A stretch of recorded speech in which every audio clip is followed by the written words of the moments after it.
The movies we see in cinemas and on streaming services are just a fraction of the projects that swirl around within the film industry. For every couple of flicks that actually see the light of day, there are many more that stumble during pre-production, have prolonged scripting issues, or even fail to be greenlit in the first place. I'm Emil from What Culture, and these are 10 insane movies that were almost made.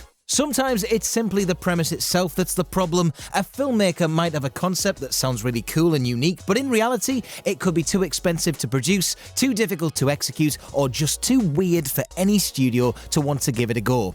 Looking back now, it's a shame that none of these were made, because at the very least, they would have been interesting to watch.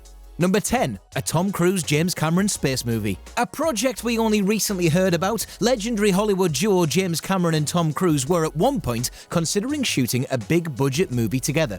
But as you'd expect from two masters of spectacle, this wouldn't have been your average blockbuster. Far from it. In reality, the plan was to jet off into space and shoot the entire thing up there. Cameron told Empire that he had a contract in 2000 to go to the International Space Station and shoot a 3D documentary. Clearly having too much time on his hands, he figured why not make a proper movie while he was up there. He never disclosed any story ideas, but given his penchant for delivering stunning or inspiring visuals and Cruise's commitment to ensuring his movies look and feel as realistic as possible, this would have been quite an experience. Cameron didn't mention why this never came to be, but from his comments, it's clear that his venture was simply an idea and nothing more. Tom Cruise even offered to train as an engineer. With Cameron busy making endless Avatar movies, it remains to be seen if he will ever get the chance to revisit this one. Number 9. Sgt Rock. Quite possibly the most Arnold Schwarzenegger movie that Arnold Schwarzenegger never made. The Austrian giant was throughout the 1980s attached to play comic book character Sgt Rock in a film adaptation of the source material. Rock is a buff World War II soldier who's as good at hand-to-hand combat as he is with a rifle. The movie would have featured Arnie as a German-American version of the character who uses his fluency in the language to ambush enemy forces.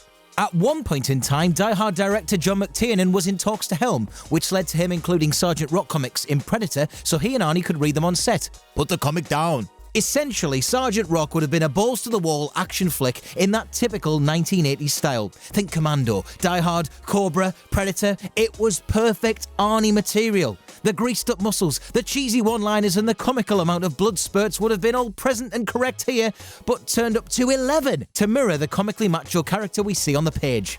It's not exactly clear why Sgt Rock never came together, we just stopped hearing news about it. Numerous scripts were written throughout the 1980s and 90s and Arnie definitely wanted to do it, so it's surprising we never saw it. In 2010 it was reported the setting had been changed from World War II to a future battle, but that's the last we've heard about this film. Number 8. The Train. From the minds of H.R. Giger and Ridley Scott, The Train was a sci-fi horror project described as a mixture of Blade Runner and Alien, the latter of which the two filmmakers had previously collaborated on. The project, once known as Dead Reckoning, was set in a dystopian Los Angeles and would have featured a genetically altered monster as it terrorized passengers on an underground train.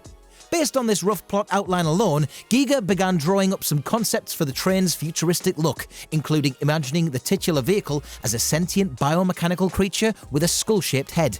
As time went on and the train never fully left the station, Scott began working on other projects like Thelma and Louise, and the movie soon became stagnant. The script was later rewritten and was even close to filming, with Independence Day's Roland Emmerich attached to direct, and Sly Stallone as the lead, but this never worked out either. Part of the problem was that nobody could figure out exactly what the creature should look like, or what its abilities should be. With a high budget and continuous development problems, the train simply faded away over time. Let me guess, leaves on the track.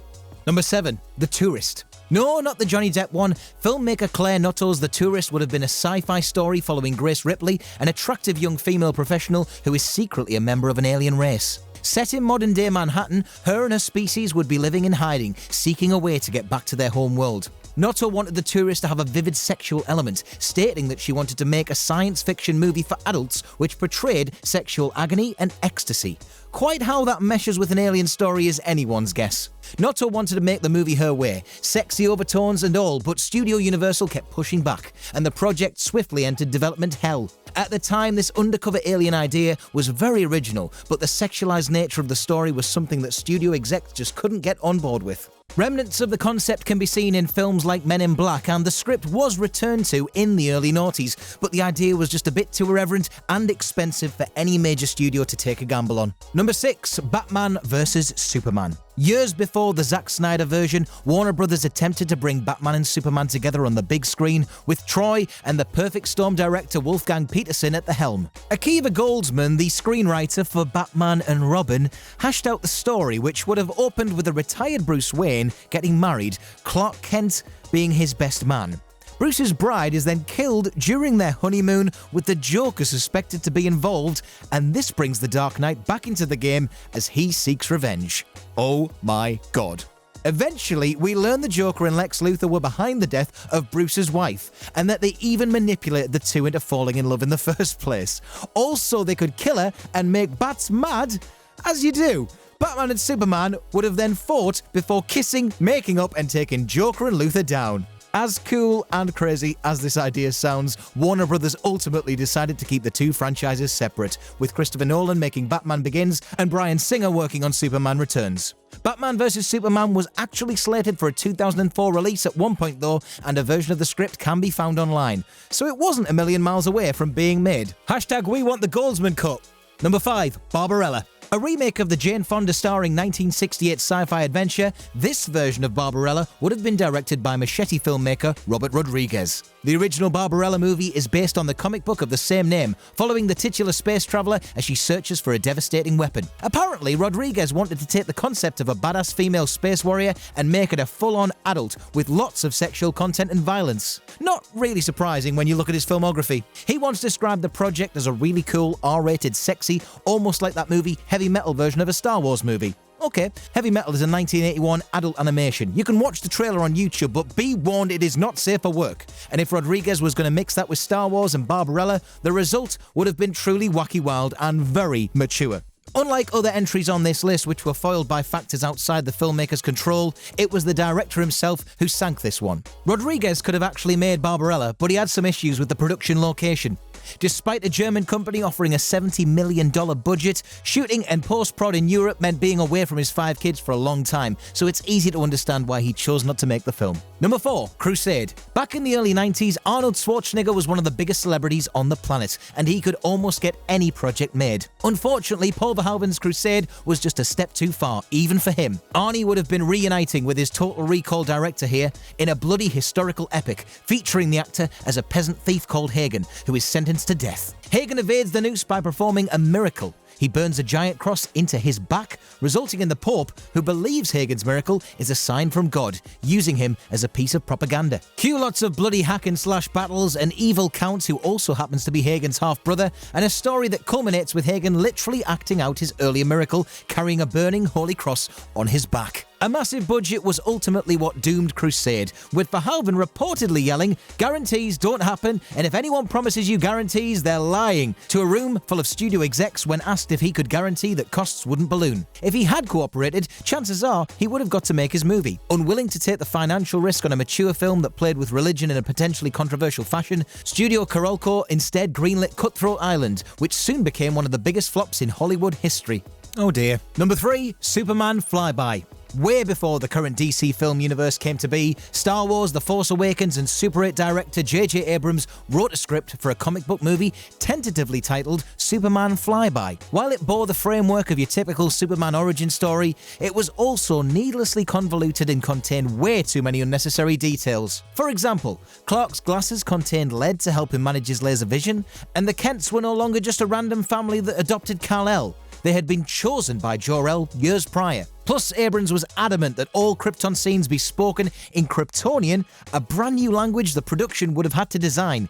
In addition, Kal wasn't sent to Earth to escape the destruction of his homeworld, he was sent to escape his evil uncle, Katazor. There would have also been an epic fight between Supes and a bunch of huge robotic killing machines, and Lex Luthor would have been revealed as a Kryptonian agent.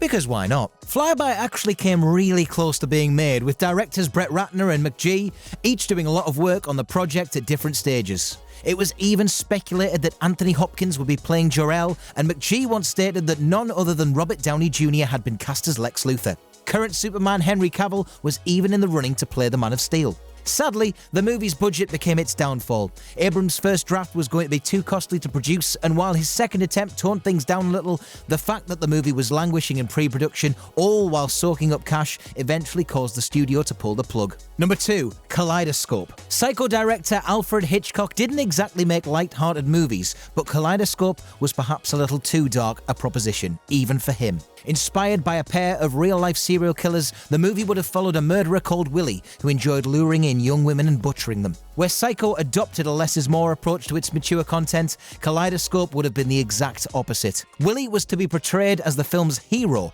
and in one scene, he would have been caught masturbating by his mother. In general, Hitchcock wanted to show lots of blood, sex, and nudity. A line from the screenplay reads, "The camera arrives on the girl's abdomen where we see rivulets of blood." The director also wanted to experiment with natural light, handheld camera techniques, and an unknown cast. He wanted to make Kaleidoscope the most unorthodox, shocking movie of his career. With a script ready to go and some test footage having already been shot, Hitchcock was reportedly further into the development of Kaleidoscope than any of his other doomed projects. The director took the movie to Universal, who rejected it. The unrelenting sex and violence was just too much, and the studio wouldn't allow Hitchcock to film it. Number 1. Ronnie Rocket. From renowned WTF filmmaker David Lynch, Ronnie Rocket would have followed a detective who, according to the script, wielded the powerful ability to stand on one leg, looking for a mysterious second dimension.